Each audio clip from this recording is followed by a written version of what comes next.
Alright, guys, what's up? Today I want to talk about anxiety, right? What really causes anxiety and how to really get rid of it, right?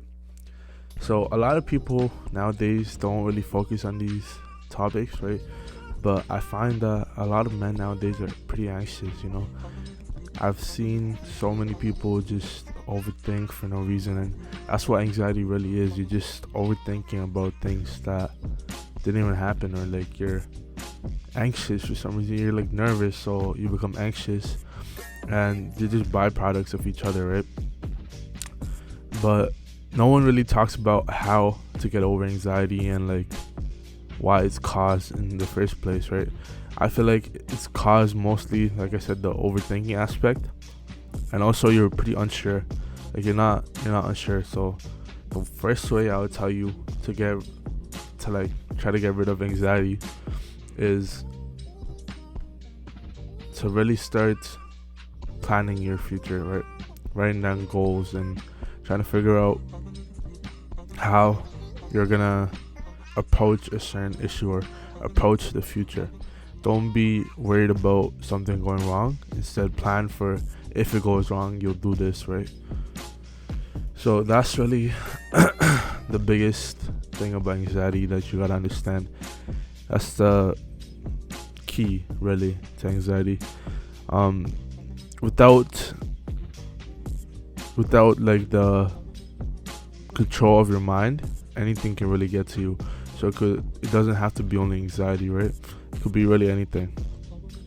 Another way that I would say you could get rid of anxiety is to start taking cold showers. All right, when you're in a cold shower, the water is hitting your face. Get your hair wet when you're having a cold shower, and it's okay to wash your hair, right? Like with just plain water every day, right? Don't shampoo it every day, but it's okay with cold water. Just let the cold water hit like from your head, like hit your head first, right? And you kind of feel like this panicking or like this breathing like that you have, where it's like you're breathing heavy and stuff. That's because that's your anxiety. You're like, it's too cold. Like that's what your anxiety really is, right? So when you take cold showers, you're forced to deal with that anxiousness from the cold water. So I recommend like just having,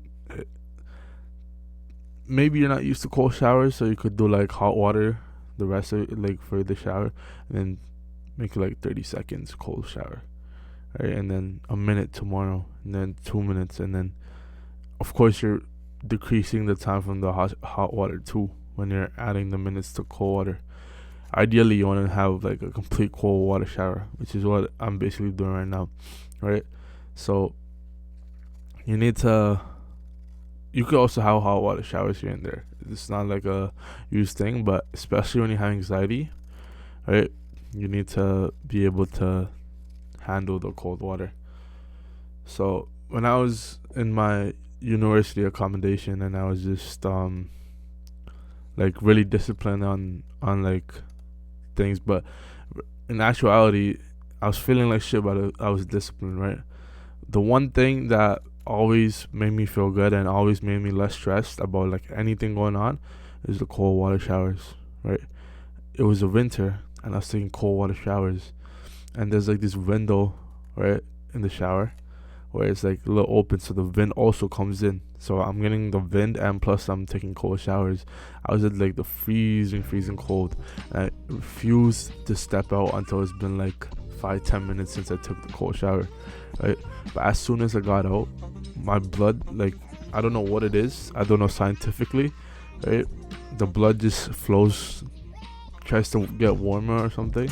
You just get this real nice tingling feeling that kind of wakes you up and kind of makes you feel good at the same time. So you need to take cold showers to really relieve the anxiety, and you'll really confront the anxiety when you take cold showers, right? Another way you could confront anxiety and get rid of it is to put yourself in anxious situations, right? Suppose you're anxious about talking to this one girl. Just talk to another girl. It doesn't have to be her, right? So that way you're not anxious about approaching a girl, right? Then you could build up to it. people tend to try to think it's like, oh, you go 0 to 100, right? You're not Drake, bro. You're not Drake, so you're not going 0 to 100. So what you need to do is you need to take it one step at a time, right?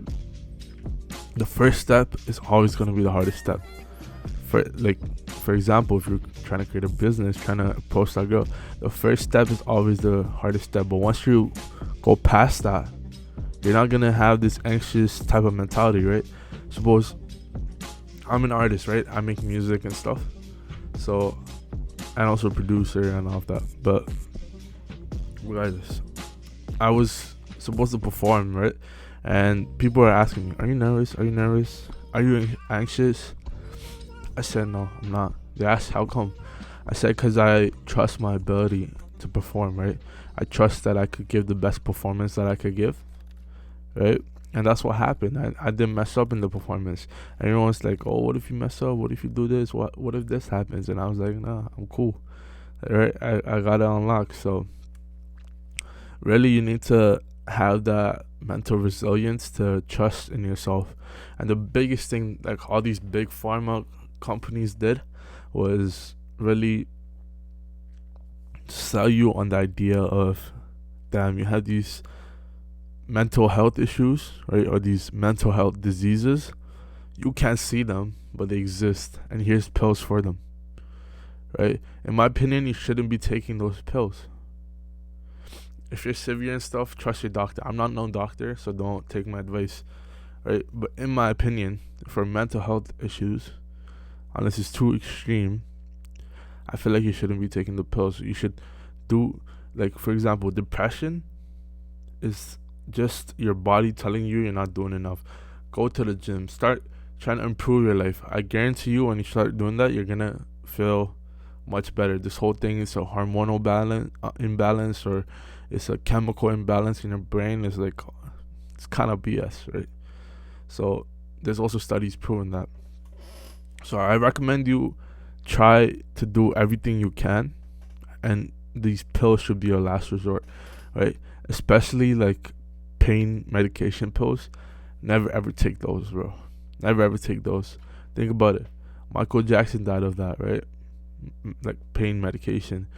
He didn't die of pills, but he was getting like injected by a doctor like every night to sleep, right? And there was Prince, who also died that way.